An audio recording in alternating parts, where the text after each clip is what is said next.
Good morning, everyone. Welcome to the Modern Market. It's our daily show from Monday to Friday at 7 a.m. Eastern Time, 12 p.m. GMT, every day of the week, where we discuss all things to do with the modern market. That is the crypto market, the NFT market, and the digital and in real life penguin market. We're going to get into all of that and more in just a moment. I'm your host, B-Check. I'm joined by my legendary co-host, Legendary. But before we do that, just a reminder, folks, that nothing that we say here is financial advice. This modern market is exceptionally risky. Please do proceed with caution and exercise your own judgment. With that out of the way, Legendary, how are you doing this Thursday, the 18th of January? GM. I like how our show is becoming the place to discuss the penguin market, as you called it, both in real life and the digital penguin market. Did I you feel see? like yeah. Did you Did see it? that tweet? Someone said that the digital penguin is now officially costs more than a real penguin. That's why I said that. Oh no, I didn't see it. I'm not very I'm not very much in tune with the physical penguin market and where the penguins are to be traded. But we've been discussing Pudgies every day of the week. Did you Right. did you realize that? Rightly so. Rightly so. They're absolutely ripping. Just for the people who are intrigued, just from a quick Google search, and from our conversation yesterday, we were talking about due diligence. This is not full due diligence. This is the type of due diligence that is live, real time. On a quick search of how much does a penguin cost, I'm just going to share this on the screen for people on YouTube. How much does a penguin cost? All in capital letters. Based on classified ads, a penguin costs from $500 to $20,000. So actually, it's the pudgy penguin has been a bit more expensive than a real penguin for quite some time. What do you think about that, Legendary? Why is there such a span? Why can I get a penguin for 500, which seems very, very cheap, and ranging all the way up to 20K? I What I mean, think about that, though, is that there is a massive advantage of having a digital penguin, which is maintenance is way much lower for your JPEG than for an in real life penguin. That's the beauty of NFTs, right? yes, that is the beauty of NFTs. Just in case you were wondering, because you were thinking, I like the sound of the real penguin. Yes, they will cost you $500 to $20,000 according to classified ads. You'll need a male and a female. So remember, you've got to have two. So you've got to factor that into your cost basis. They are monogamous, according to Cora. The average penguin can eat up to 400 pounds of fish per year and must be fed daily. No exceptions. So no, don't leave your penguin without any food. Feeding one can cost close to $1,000 per year, greatly depending on the type of fish you choose. Legendary. Do you think is that something that you'd consider? Not really. I mean, I love penguins, they're super cute and everything, but just having to build a livable environment for them is probably more expensive than keeping two penguins Can or I buying own two a penguins. penguin? Can I own a penguin in the UK? All species of penguins are protected, so that you could only legally get a penguin from a zoo that had bred it. Penguins are social animals and live in large colonies. I think that sounds like I cannot own a penguin. But maybe if I created a zoo, then I am allowed a penguin. Is that how you read that? Probably, yeah, but you can own a digital penguin. I mean, I know you want to segue into the actual NFT market, but I'm kind of fascinated by the real penguin market for a second. What birds can you buy in the UK? You can buy budgies, canaries. Are there any NFTs here? Cockatiels, conures, finches. There's been no finch NFT collections. That's kind of strange. Which zoo in the UK has penguins? Okay, the real life penguin market seems to be alive and well. It's not as expensive as the digital penguin market. That is our key conclusion. Anything else on the penguin market, Legendary, before we get into the real headlines and really get into the potential flattening that is taking place? Let's get into the headlines. Let's get into the flapping. Let's do it. Okay, so here is your news from, as always, from the snapshot, which is pinned up top. If you find that it brings you some value, please do give it a like. Starting with the price action, we've got Bitcoin at 42.6k, ETH at 2.5k, Solana flat at $100, Ape down a few percent at 1.5. NFT volume on ETH was at 22.6 million, big rise. Solana at 8.2, Bitcoin at 8.4. Again, ETH dominance there is back. Getting into the headlines, we've got Pudgy Penguin soaring 37% in one day, up to 19 ETH floor. Will it get past 20? Will it get past the Bored Apes? That will be on the docket for conversation today. Number 2, Sol meme coin favorite whiff up 25% on Binance listing. That is pretty big.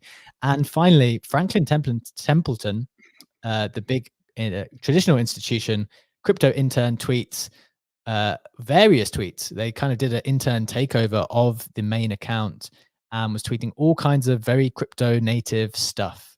I want to talk about the significance of that and where we might be in the cycle if that's the type of thing we're doing, because there's obviously laser eyes in their profile picture too. Want to kind of reflect on that a little bit. Getting into the floor prices, we have CryptoPunks at 58.3, Bored Apes up 8% at 25.7, resisting the flattening, Mutants at 4.6 up 6%, DGods at 3.1 up 3%, Captains up 9% at 4.9, Azuki's up 13% at 7.7. Everything's up across the board. Penguins at 19.1, as we said. Moonbirds up 5% at 1.2. Nouns winning bid was at 8.4 ETH. Some notable sales. We had Odell Beckham Jr.'s CryptoPunk selling yesterday in another auction by Punks OTC for 62.69 ETH. That's $159,000. And a Pudgy Penguin Pudgy Man selling for 25 ETH, which is $63,000. Legendary. That is the price action. Those are the headlines. Anything catching your attention there in terms of the numbers straight off the bat? A couple of numbers that are going through my head. First of all, obviously the Pudgyman sale. Second of all, the thought how often we will use the word flappening in this show. We still have 47 minutes to go to see how inflationary this one is going to be. And another number that I just quickly wanted to touch on, because we've been talking about it so much on the show, is Manta Network. We've been talking about their L2 solution. The token got listed today on multiple exchanges, and airdrop claim is also live for those who participated, albeit it's still very, very buggy. There's been an issue with connecting to the RPCs, and the token price is currently trading at $2.6. So look, I don't mind the price. I like the price. It means that I should have a nice little airdrop coming. However, let me claim my airdrop. It's currently, when I log in, it's telling me that I have 0 NFTs, which is the proxy for your airdrop. And that's not good because I have quite a few. So I'm not happy with that. But good to point out to the people, if you did participate in Manta, you should be getting some airdrop when the website is working a little bit better later today. What was the other number you mentioned at the start? It was something interesting. The Pudgyman or the amount? How often we're going to use the word flappening in the show? Oh, yeah, the flappening. Yeah, I think the flappening is going to become a thing. I did think it was exceptional wordplay. I do like that a lot. Before we get into the potential flappening, Funky, I see you with your hand raised. What are you thinking on the numbers? GM Modern Market Fam. I love the numbers. I love the flappening. And just real quick, I know we have about 45 people in here. We've only had about 5 reposts. If you guys want to share the space, get some more people in here for the great conversation we're about to have. And the real thing I wanted to come up and say real quick before we got too deep into any of this is last night when I was watching the most recent Elio Trades video, he showed the Bitcoin inflows to the various ETFs. Guess which one was the leader? Bitwise, by a long shot. So it just goes to show you how interesting, pun intended, it was for them to use to bring back the Dos Equis guy, the most interesting man in the world, to do that advertising. And it's funny how Bitwise ended up with the lion's share of the inflows, even above BlackRock. That's really interesting. That is very interesting. I saw something.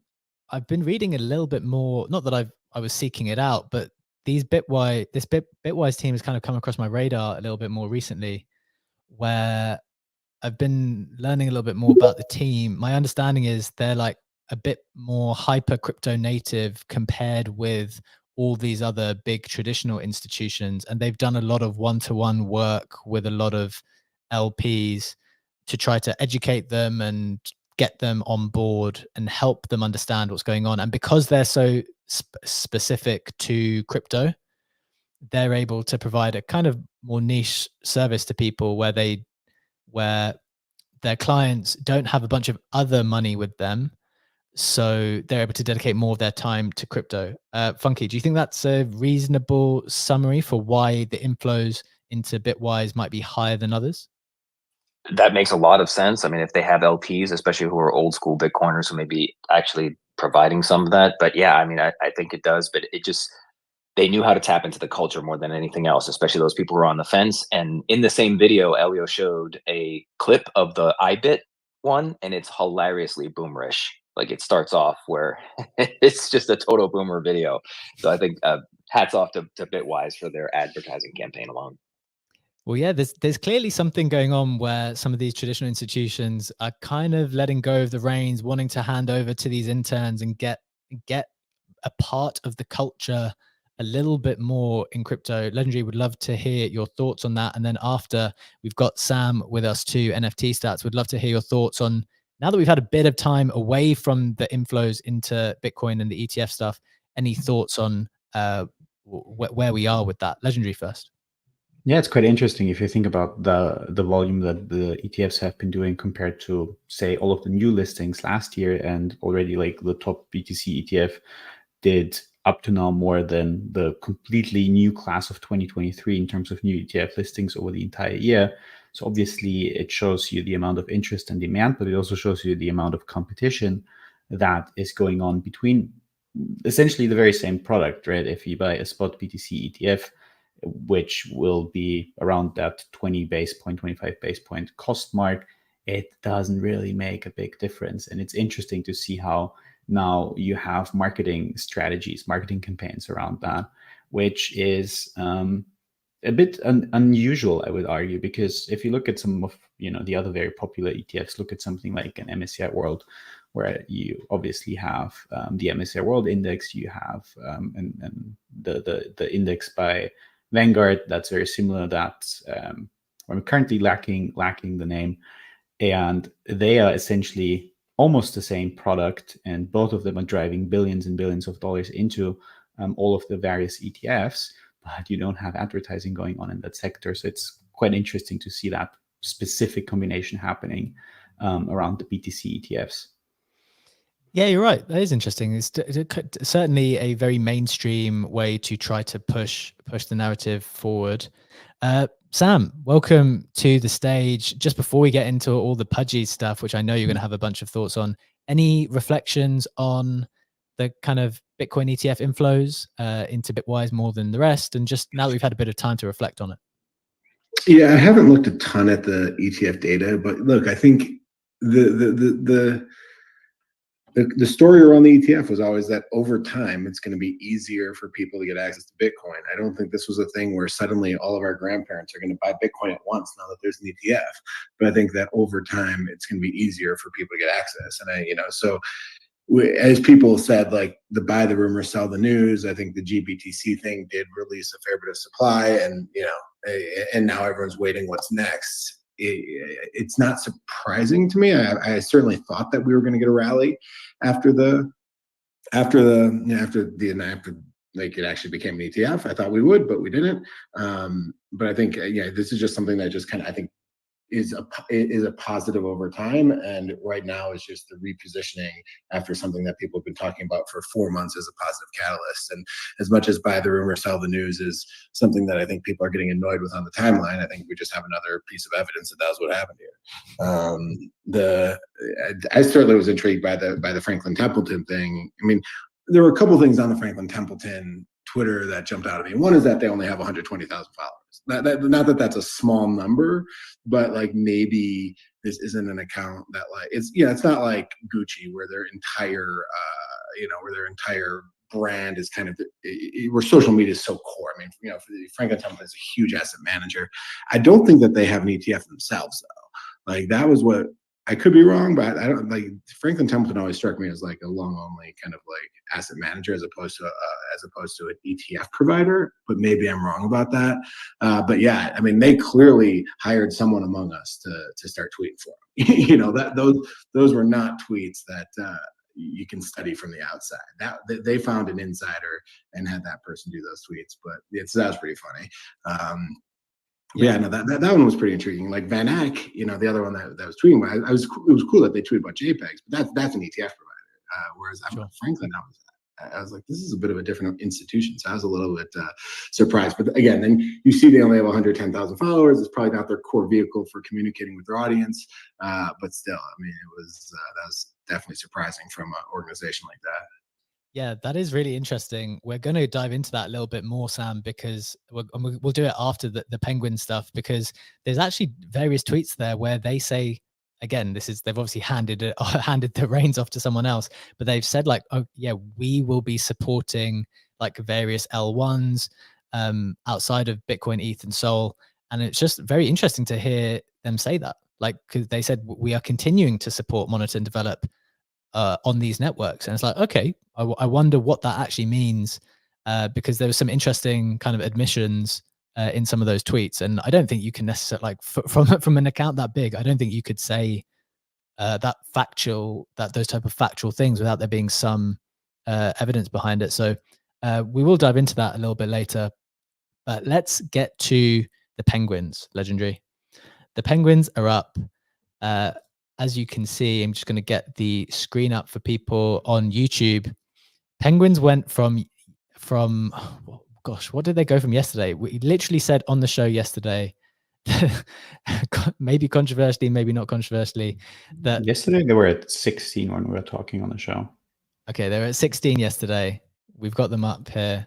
They have teleported to 19, and we were saying yesterday, well, I said yesterday, and people thought it was a little bit funny, or maybe it was a bit controversial, that NFTs don't exist in that period, in that gap. You either go to 20 ETH or you retrace all the way back to 10 and disappear down.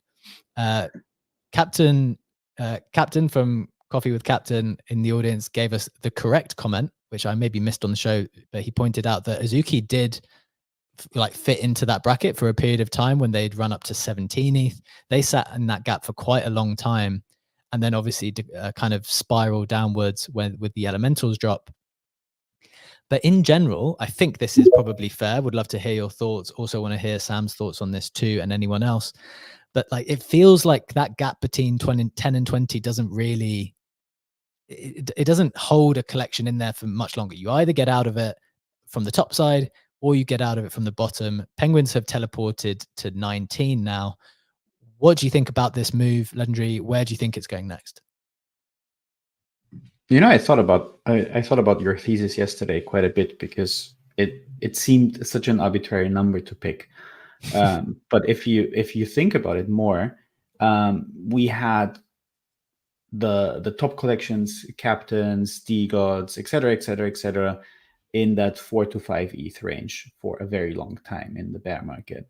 And obviously Azuki are now a bit higher, so there's a bit more variety going on. But this was basically the floor that, you know, most of them traded for quite a while. And if you kind of double up from that, you are at 10 ETH. So you are already standing out from the rest of the pack by a 2x. And if you then push higher than that, I think this is where the Veblen FOMO, if you want to call it like that, will start to kick in, because then you approach a 3x from, you know, the rest of the top tier projects.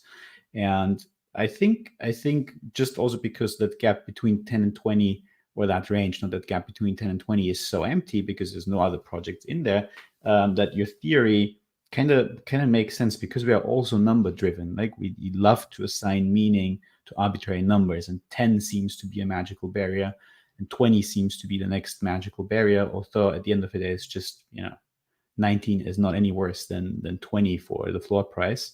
But it's just our nature to assign those arbitrary to assign value to those arbitrary numbers. So I think for all of those reasons, that your thesis on that 10 to 20 ETH gap actually makes a lot of sense.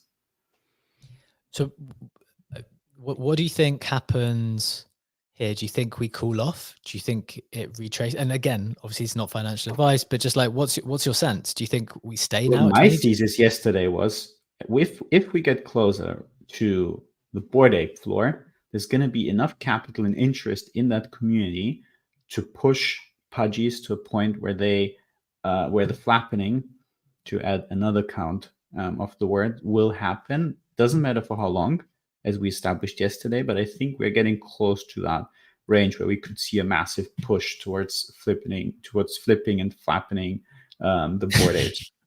Do you think though that happens? Because the interesting thing that happened in the market is that on this huge rise, everything else also rose, like pretty much across the board in the last 24 hours. Azuki was up quite big. Yep. Bored Apes also went up quite big. So do you think if that were the case, do you think Pudgies need to add a lot of extra ETH to their floor price in order to Pudgies did overtake?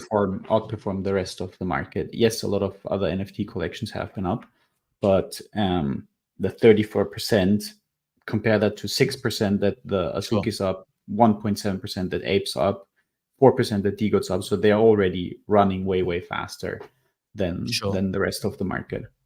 So I guess the question I was alluding to though is, like, at which point because do Bored Apes need to dip in order for Pudgy Penguins to overtake, or do Pudgy Penguins just go on a tear, completely outperform whether Bored Apes go up or down? I mean, if Bored Apes are not racing to 30 ETH, I don't think that they would have to dip significantly for that rally to be open and possible. One additional comment, though, because I saw it a couple of times by some very prominent collectors on the timeline yesterday, is that the token rumor, the token speculation, again saying, the market was a prominent Azuki spirit holder. Don't remember the name. We'll try to find and look it up.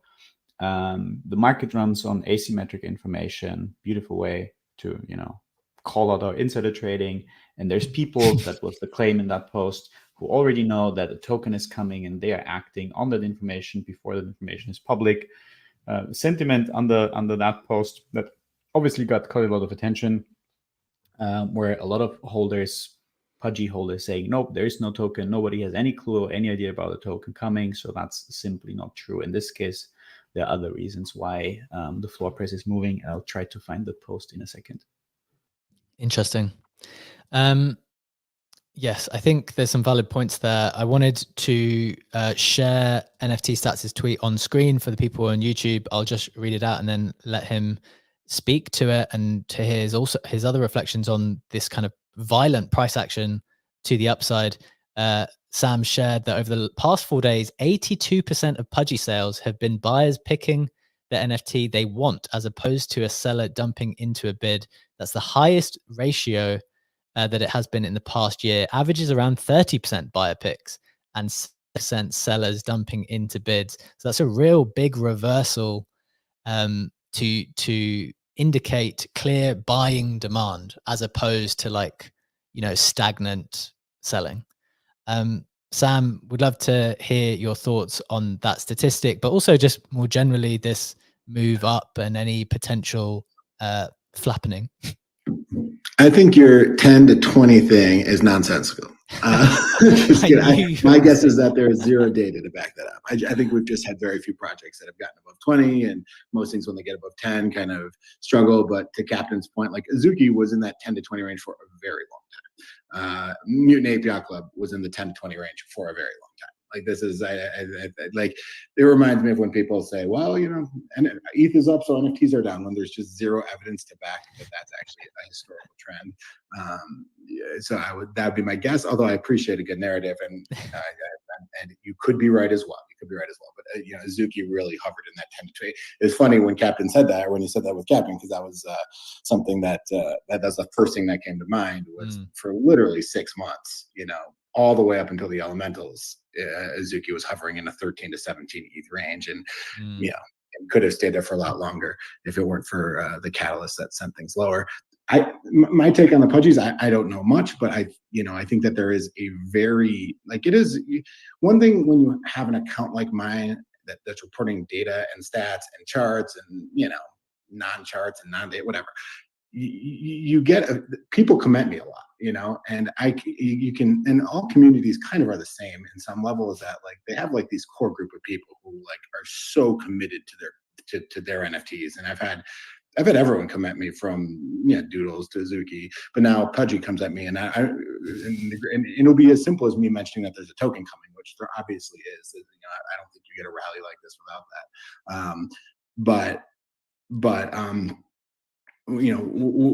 right now that community is clearly focused on flipping Bored Apes. And I think what CBB post, like, it is like, and it feels, and I know that this community, from Mihai, from talking to Mihai and a couple others, like, they were like very deliberate back in the day about dealing with blur farmers. And when someone would dump, trying to work as a community to figure out what to do with that supply and stuff like that. The Pudgy on there gave me the thumbs down when I said that they're focused on flipping Bored Apes. But there are a few players that make the most difference in this space, and it's the guys like CBB. So when CBB says, I'm removing all Bored Ape loans, I'm offering 0% on all Pudgies. I know that CBB bought a couple Pudgies at 11 ETH, and this guy never buys NFTs. Like, when something like that happens, like, I think like and as always, it's probably not the core community guys. Like, they're probably not like, the 100, 200 guys who are the core, but this is about who's at the margin. And I think right now, like, there is that effort going on to flip. And I think we will continue to get a rally until that flip happens. Once that flip happens, I think it becomes a little bit harder to want to go put 23 ETH down and buy something after it's gone from 10 to 20. But I think right now there's this mentality, like, this is going to keep rallying until that flip happens, and makes it a little bit more comfortable to want to go put that trade on, get that juice out of trade. The other thing I will say, though, is my feed is full of normal NFT people talking about buying their first Pudgy. So I do think you do have like very real, which is something I haven't seen on the feed in probably a year. People coming in and saying, I bought this for the first time. Do Pudgies follow Pudgies? Like this is like old school 2021 energy of just FOMO completely taking over. The art getting a lot more beautiful as the price goes up. People saying, I can't be in this space without owning one of these things. Like, that's the kind of mentality that I haven't seen in over a year. And I think we have that in full stop right now. So I think there's a little bit of everything. But when I saw CBB talking about the flapping, this is a dude who couldn't care less about NFTs. Like, he is here to earn an airdrop. And he's saying he's gonna, there are like 3 guys in this space that provide all the liquidity for this space, and that really everyone leans on, and he's one of them, and if you don't believe me, look at the amount of NFTs that are bought on leverage here, and who's delivering those loans. There are 3 people, and if he's saying like that, then I'm like, okay, there's a real effort here to make this flip happen. So much quality information there, Sam. Thanks for those thoughts. I see, Jack, your hand's raised. I want to come to you in a second. I also want to come to Shiv, who kind of officially started this run by disclosing in a private Igloo chat that he was going to be a buyer. So definitely want to get to you in a second as well, Shiv. But a important follow-up question from me, Sam, that I've been trying to work through in my head and trying to think of the best way to explain, and I think maybe you might be best placed to do this now, is you obviously spoke about CBB. I saw that tweet as well, where this morning he tweeted, just removed our loans on Bored Apes under 20% APY. This is actually in the snapshot as well, which is pinned up top. We'll be closing 56 Bored Ape loans in the next 24 hours. We are still providing loans at 0% APY on Penguins, doing our part in the flappening. So I guess the question for people when they're trying to understand what role the lending market plays in the kind of floor price action, because you know how on Blur, the user experience of all of this is they go to Blur, they check the floor price and they see what buys and sells are happening, but you have to click to a different tab to check the chart for the lending chart. So I wondered, first question is, how would you explain to people the role that these loans play in determining the price? And then secondly, what do you think of this kind of, is it manipulation by just deciding that they're going to completely disappear from one collection and provide 0% APY in the next? Do we think you get people hooked on 0% APY so that you can then cancel all of them and get them hooked on higher loans later? What do you think's happening there? I mean, look, it's a free market. This is just the nature of the beast. One of the reasons, but I think, I don't think Pudgies is like, I don't think this is all just like farmers. It's the opposite, right? Like when it's all farmers buying, then it's people dumping into bids, then, it's people pumping and dumping on each other. And this has been an insanely clean rally. So I'm definitely not saying that. But it's just the nature of the like, literally 1.5 weeks ago, CBB pulled all his loans, and you had the biggest downturn that you've had in Bored Ape and Mutant Ape in a long time. I don't think CBB made $10 million in season 2. He's here for one reason, because he wants to make a lot of money in season 3. Like that's it. So he's not going to like try to, he's not going to like try to pull his loans on a lot of projects, because if he does, he doesn't get as many points. And points are where he made $10 million in season 2, right? Like he wants to do it again. Like, so, and the only way to do that is to give out loans. So, but in times like these, he bought a couple Pudgies. I can see someone like that, like being like, oh, I want to be part of the flappening. Yeah, like again, Shiv gave me the thumbs down when I said I think that there's a real effort here to flip. Like I can tell you, I got enough people on my feed talking about the flip that there's an effort. Maybe, and we see this a lot. Like you talk about the coin, and people say, oh, well, there's no coin because these core community members really don't want it. And I'm just talking about the people at the margin who are doing the incremental buying and selling. People are buying the next 100. Like that, again, these are massive communities. These are massive buyer-seller places, and the core community is normally not the people doing the buying and selling. The core community are the people who have their vision of the community and who know what they want it to be. They just want it to be people who love the vibes, and that's what everyone comes at me whenever I tweet like a big rally and say, what's driving this? Everyone says community, community, community. And then there's always something else that's actually moving. Someone's hearing something. And that, because the community has been a staple for 2 years. What made it go from 5 to 20? Yeah. And I think that's what I'm always asking, as opposed to what makes this a special community. But no, I don't think, yes, this market has been pure manipulation for a long time. That's just the nature of kind of the PvP aspect from farmers. But I'd say what I see in Pudgies is less manipulation than I normally see. I think like this actually feels like people really wanting to be part of this community. People really feeling massive FOMO, and saying, if I'm going to be in NFTs, I can't miss the one project that's absolutely going through the roof. Yeah, me and you've been talking. I'm in complete agreement whether the Pudgies are gonna give us the thumbs up or not. I've been sticking my neck out as well, saying it feels entirely obvious that there will be a token at some point in time. I'm happy to kind of predict that at some point. Final question, Sam, just to kind of maybe take a step back, but also explain to people, we're obviously talking a lot about the lending market. What would be the most straightforward way for you to explain like why that lending market, almost stepping away from Pudgies even, but just like, why is that lending market so important to the main market for people trying to learn? Because I don't think it's important. I think it's important to the blur driven market. We are in the blur era.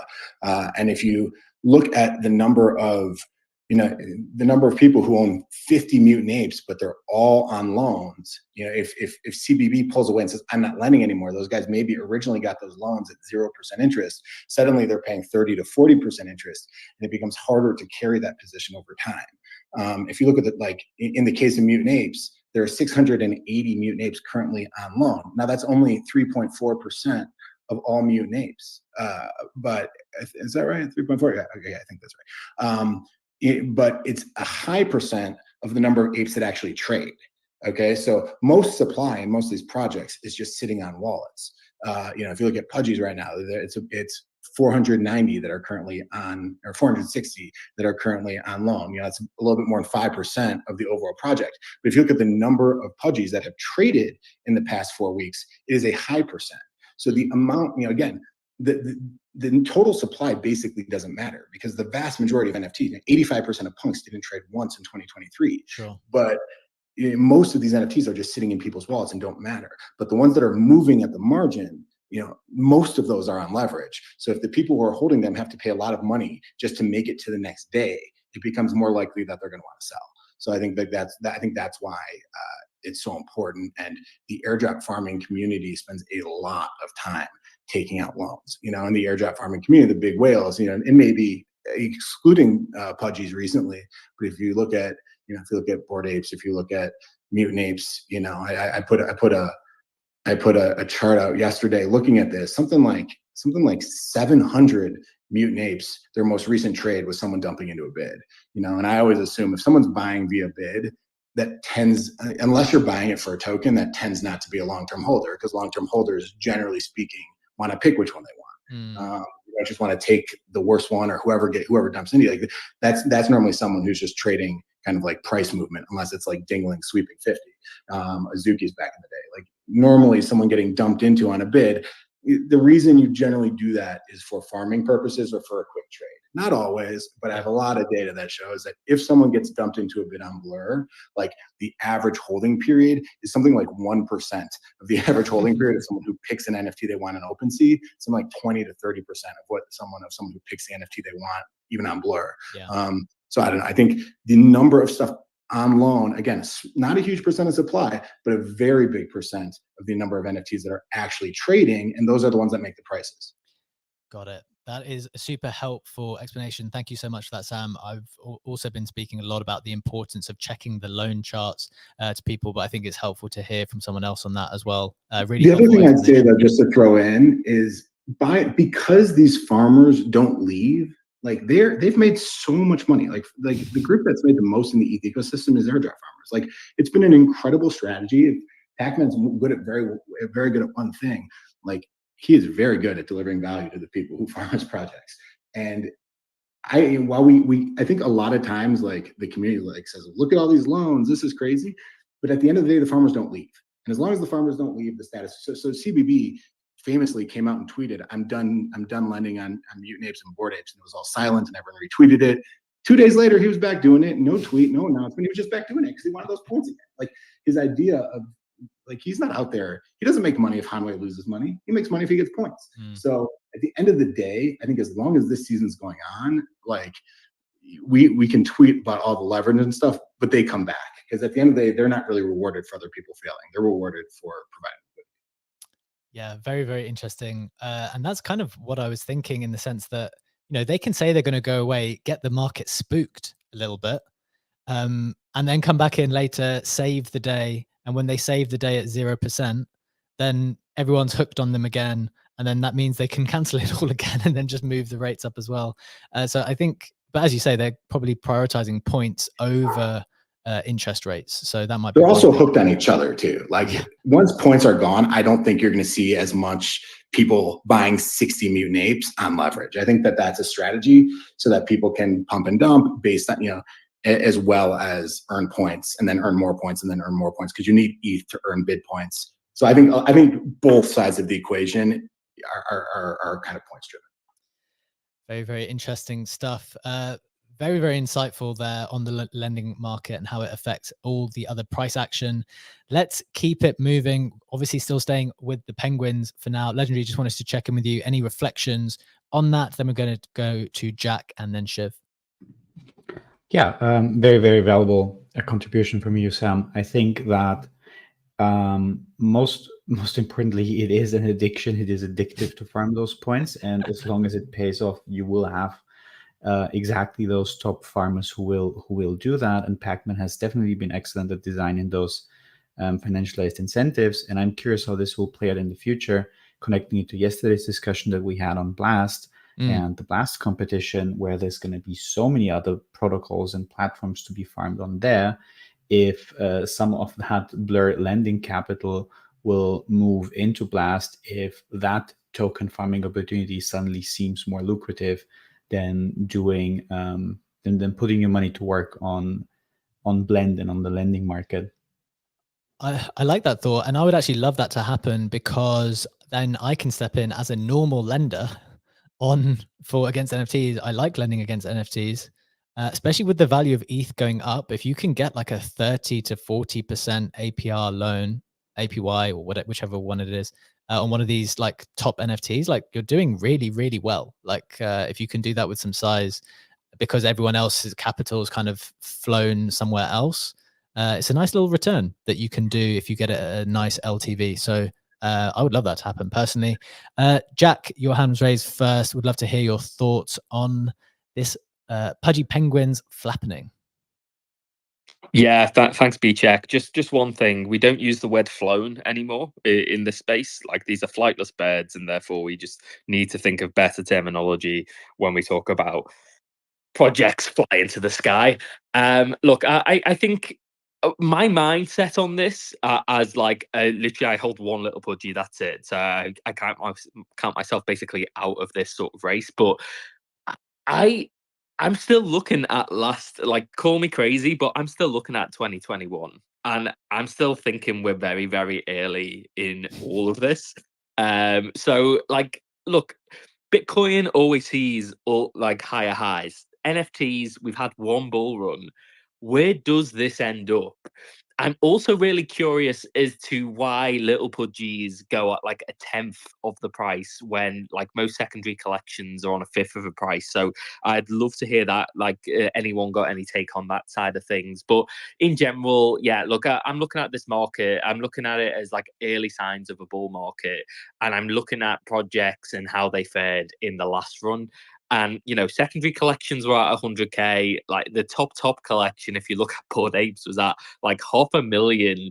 Like, this feels to me at like a pivotal moment where we either decide, yeah, this is the new highs, or are people going to be kicking themselves taking like a 4 ETH project profit instead of 40 ETH in a couple of months? I just don't know. But this is where my eyes are sort of lining up, as to like, okay, what is the next sign that this is the start, as opposed to like an end to a run? Like, what are these all-time highs? But to me, we just keep seeing signs that this is just the beginning, and I'm really interested to see where we go from here. Interesting stuff. I mean, I think my personal take on this will be, and I know Shiv will not be able to confirm or deny anything that I'm about to say, but to the extent that you want to know why something will trade at 1/10 of the main thing, I think it will turn out to be because they'll get 1/10 of the allocation of a token, which will come to fruition. So whatever ratio it ends up trading at will be the ratio of its allocation versus the top one. That's what I would think. I think it works on that, at least immediately. I don't know long term, like post. And I can't remember actually the ratio between Mutant Apes and Bored Apes like prior to the airdrop. So I don't know whether that's adjusted after. I would need to check that. Maybe someone will be able to chime in on that in just a bit after we go to Shiv. But that would be my kind of initial reaction, just for the moment at least. Shiv, welcome to the stage. Welcome back with us. What have you done? What have you done to this floor price? Okay. If you guys remember, essentially what happened was, and you're welcome, by the way, for pumping everyone's bags. I put in the company Slack, hey, you know what? These penguins are looking nice. I might want to pick one up. I got suggested a few. It was pretty late in the UK. I went to sleep, and here we are. What are we now? 48 hours later? 48 hours later, and we've taken flight. But I couldn't be more than happy. But I did want to address a few things. I think the elephant in the room, there's no token. And I can say this within my position, there isn't any token now. But obviously, I can't predict the future at all. But in this current moment, right now, there isn't a token. The price action is it's insane. I do hear NFT Stats' thesis behind it. And obviously, there are a large amount of people who are speculating, of course. But also, you have to realize a lot of people who are buying in are simply buying in because the penguin is the penguin, and people want to be behind this. People want to rally behind this. People like the narrative. People want to be part of the next movement that is coming. So, really exciting stuff. And also, kind of just chiming into what Jack said as well, where you see a massive spike in the floor price of Pudgy penguins, but little pudgies tend to lag a bit more behind if you were to compare the ratios. Now, we do observe it, of course, but I think also be excited if you are a little pudgy holder. There's a lot of dope stuff coming out this year for it.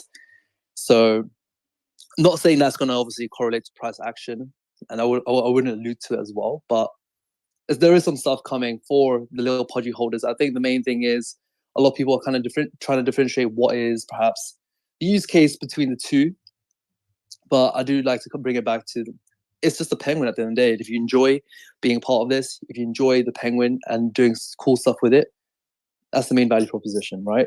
So I thought I'd just address a few things. I like it, Shiv. I like it.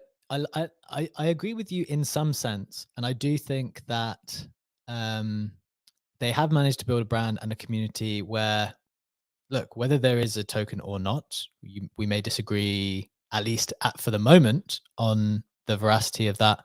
Like, I do think that people are genuinely like enjoying joining the party. And it is a bit of a party. And obviously it's a party because the price has just ripped like 6 ETH in 48 hours. So that sounds like a party that a lot of people would want to join. I wish I was at that party as well. It sounds like a fun party to be at. Thanks for that, Shiv. That's very insightful. Matthew just commented in the comments that at the token drop, it was a 1-to-5 ratio between Bored Apes and Mutant Apes. So thank you for that. So if I'm not mistaken, that's like roughly similar to where we are, not a million miles off. Maybe it's 1-to-6 now. Legendary, any reflections on why we're trading so differently? I looked the data up. So it was 10K tokens for a Bored Ape, 2K for a Mutant Ape. And if we look at the prices of those assets in, what was it, March 2022 when we had that announcement, we had the floor price for apes at 106-ish ETH, and the ones for mutants, let me find that real quick, was at around 23, 24-ish ETH. So it was following that 1-to-4, 1-to-5-ish ratio, so very, very close to the airdrop ratio. And with what? Sorry? Sam, do you want to I was just going to say, it's important to realize with the Bored Apes that when they did the drop, they looked at the floor price differential and based the ratio on that. Oh, so they said, we're not going to be in the business here of having people guess which one's worth more. We're going to look at the Bored Ape to Mutant Ape ratio like the day before the announcement, and we're going to make the Ape coin release exactly what that ratio was. So that was how Yuga did. So just that's important context. Interesting. So it's that way around. So it's like in the chicken and egg situation. Well, it's not a chicken and egg situation. Basically, they'll just look at it the way it is. The way. Yeah. So everyone was trying to game it, and they said, forget that. We're just going to take exactly what the ratio is and a floor price, and that's exactly the amount of coin that we're going to give. So it would be identical, legendary, to what you see as that ratio. That's kind of Gotcha. funny. I got that airdrop and I completely forgot that, man. It's like too much stuff is happening. My brain cannot memorize that all any longer. That's so funny though, because it's like, well, if you do game it, then we're just going to base the whole strategy around you gaming it. And if that means now, for example, if people were to start reading into this and be like, right, we think it means basically, well, is this what it means? I'm going to make a statement and let's just see if it makes sense, because I'm just going to say it out loud. If it is true that projects will determine things later, like they'll check the allocations after, if it's true that projects determine allocations, just before the allocations are made, it means that it gives the market an opportunity to create the allocation that they want prior to that. Does that make sense, Legendary? I mean, it makes sense, but I don't know if every project will do that. Well, that's why I said if. That is a little bit of speculation there. One thing, Captain came in again with a helpful comment. Staking caps are also similar to the ratios. Not sure if that impacts. I guess if everything is designed off that initial ratio, I guess that kind of makes sense. AK in the comments, did LucaNets confirm a token airdrop? No, we're just speaking about it as if it's already guaranteed. There has been no confirmation. Shiv definitely came in and said there is no confirmation. So we're just. But I gotta say, Shiv did two things also. Just as an astute observer, he first did the laugh when he said it, and then he did the classic Luca, which is there's no token right now, and we all know there's no token right now. So that, I'm just saying, now I'm getting the thumbs down. I see your thumbs down, Shiv. Shiv's giving me thumbs down, everyone. But those were two things. I can't believe we're analyzing the way I said it now. This is crazy. Well, if you throw in right now, because that's what Luca does too. Again, these rallies are driven by rumors. You don't get, like, yes, you get these rallies on news, but huge rallies are driven by rumors. And also I'd say these rallies were driven by individuals. You know, you're talking about what drove this. One dude came about 100 at once. You know, someone spent over $1 million on the ecosystem. That's one person. You know, like, that's the type of stuff that gets. That's a rumor-driven move. You know, that's not like, oh shit, that's I why want, I said I want Pudgy. I want to be in the mix. Yeah, so this is why I said I hear where your thesis comes from, right?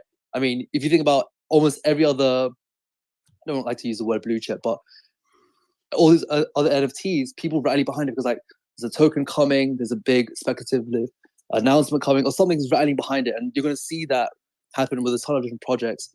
And you're seeing a similar thing happen here, but at the same time, if you look at it, right, we haven't done any announcements that allude to anything like that. We, for the past year or so, we continue to deliver without dropping a token or anything close to it or anything like that, really attacking other verticals. So when you see something like this and you look at the data and you see how people are on the timeline, yes, you're going to get a side that are speculating towards a token, who want to make massive amount of money, etc., etc., etc. But you also see a massive side who simply just want to be a part of the huddle. And I think B-Check, you said it in a great way, right? There's a party happening and people want to be part of it. People don't want to miss this ride, essentially. That's the best way to put it. Obviously, there's a lot that I can't talk about, but I think you did hit the nail on the top there. Yeah, look, honestly, this is what everyone said. Like, I've been tweeting about big rallies on my timeline for 2.5 years. And I always say, what's driving it? And every single time the community says, come to our Discord, you'll understand that, you know, and I've always found that's not really what's behind things, because at the end of the day, right now, we're talking about spending $55,000 on an NFT, right? We're talking about the thing that everybody's, you know, so if Pudgies would come out and say, tweet, there will be no token, we promise, for the next 5 years. There will be none. We are telling you there's no token coming for the next 5 years. I'd be very curious what would happen with price action. And all these things about this being an awesome community delivering nonstop have been true for 12 months. It's been true for 12 months. And the price, you know, like, and two things that are factual about NFTs are, one is that momentum creates momentum. Like, this is a momentum-driven asset that is very clear in the data. When something starts going up, people are more likely to buy. When something goes down, people are more likely to sell. That is not true across on Bitcoin. That is not true on Ethereum. That is not true on S&P 500, but it is true about NFTs. There's another thing that's true about NFTs, which is that things pump higher very, very quickly and they grind lower. Like, that's just so a lot of it. So there was a trigger that got those things going. But at the end of the day, again, people are doing the thing that everyone promised themselves they would never do in August. And the vibes on Pudgies have been incredible for a year. The team has delivered nonstop for a year. They've kept everything in such good spirits for so long. They've executed in a way people thought NFT projects couldn't possibly do it, but there's something happening. Don't you believe there'll be a project to flip the script? Don't I believe that? Do you believe there would be a project to flip the script? Like, you know, for example, Pudgies, right?